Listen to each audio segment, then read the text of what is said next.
My name is Tiffany Stone. I'm 48 years old and work as an accountant for an air conditioning company. At home, I live with my husband Edward and my mother-in-law. We have no children. Edward and I met years ago when he joined the real estate development company where I worked. Right from the start, he seemed like one of those charming modern men, popular with both the female staff and the older senior employees. But something about him didn't feel quite right.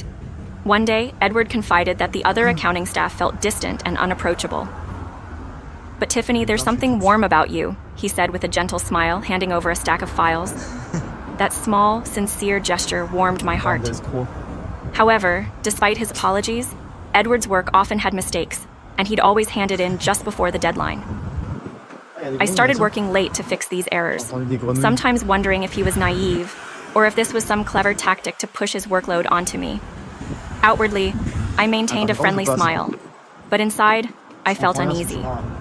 Then one day, after several late nights, I found myself dizzy and exhausted on a packed commuter train. I barely made it to the station before collapsing onto a bench, unable to move.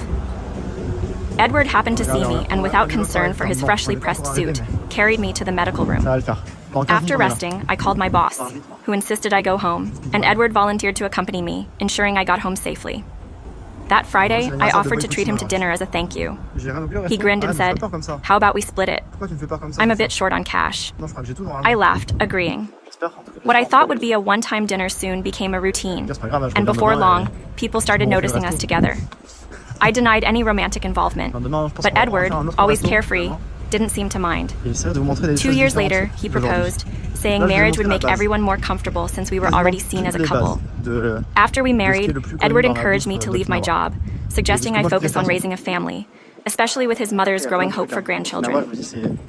I felt torn about leaving my career, but thinking of our future, agreed. We moved into his family home to save on rent, and I adjusted to a new role as a housewife. Initially, my mother-in-law was respectful of our space, but her close relationship with Edward's sister, Amy, started to weigh on me. Amy worked for a major company, living a comfortable life in a spacious condo, and often relied on her mother for help with household chores. My mother-in-law treated Amy like a precious gem and never hesitated to answer her calls for help. Once in a while, I would be asked to assist as well, thinking it was just part of family life. One day, Amy and my mother-in-law planned a vacation and asked me to keep an eye on Amy's condo and manage her husband's meals.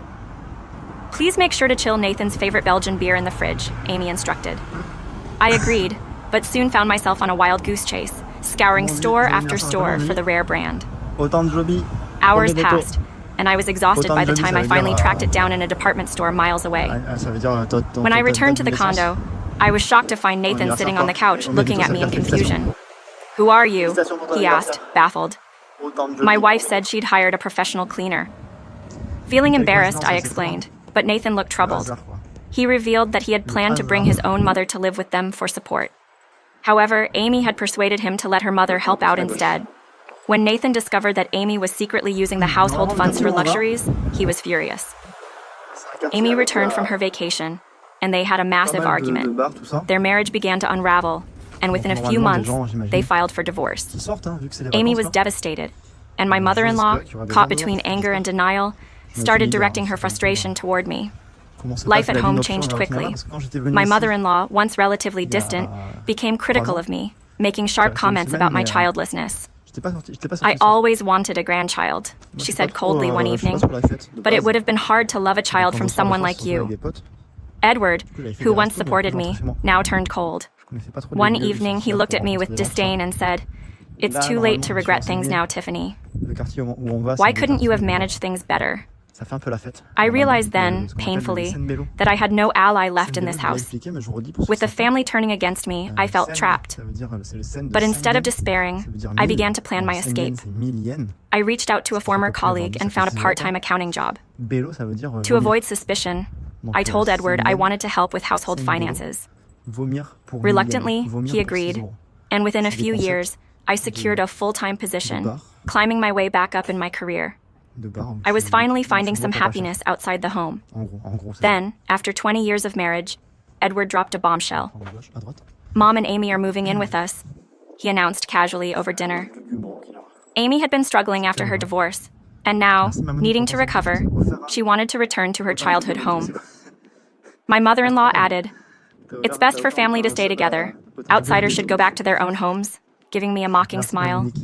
Inside, I was seething, but I stayed calm and replied, I'll leave tomorrow. The next morning, after Edward left for work, I called a moving company and arranged for a dealer to pick up all the furniture and appliances I had paid for over the years. When my mother-in-law saw movers taking away the sofa, TV, and washing machine, she was dumbfounded. You can't just take everything, she protested. But I calmly replied, I'm just an outsider after all. That afternoon, I walked out with only my essentials, leaving Edward and his family stunned. A week later, we met at a lawyer's office to finalize the divorce. Edward argued against splitting assets, claiming I had contributed little. But I'd come prepared, handing the lawyer a detailed ledger of household expenses. For the past 5 years, I'd shouldered almost all costs, including groceries, utilities, and even car loans. My mother-in-law's tone softened, and they reluctantly agreed to a no-compensation divorce, eager to end things. However, life after my departure proved harder for them than they expected. Without my financial management, their debts grew, and Amy moved back in, creating even more chaos. Edward, who had no idea how to budget, was soon struggling to make ends meet. His carefree lifestyle caught up to him. His eating habits declined, his appearance suffered, and his once well-maintained charm faded. Desperate, Edward tried reaching out through my lawyer, hoping to reconcile and claiming he was ready to cut ties with his family. I refused, instructing my lawyer to block further contact. News of our divorce quickly spread, and Edward's mother's demands for a young, well-off second wife became the subject of local gossip. Her insistence on beauty, youth, and a dowry drew laughter and criticism from the community, and she eventually withdrew, shamed and isolated. Months later, I received a flurry of messages from Edward and his mother, begging for another chance. Ignoring their pleas, I focused on my new life, free from the oppressive ties of my past. One day, Edward's mother contacted my lawyer, insisting that I had taken shared assets, accusing me of using our money to buy a new apartment. In response, I showed documentation proving the funds came from stock options I had earned independently. At our final meeting, Edward's mother, still indignant, threatened to take me to court. But my lawyer countered, reminding her of her signed agreement to waive claims on assets. The family was at a loss, realizing they had nothing left to stand on. My mother-in-law's face turned pale as the truth set in. There was no way back for them, and I was free. I left that meeting with the satisfaction that I had finally won my freedom.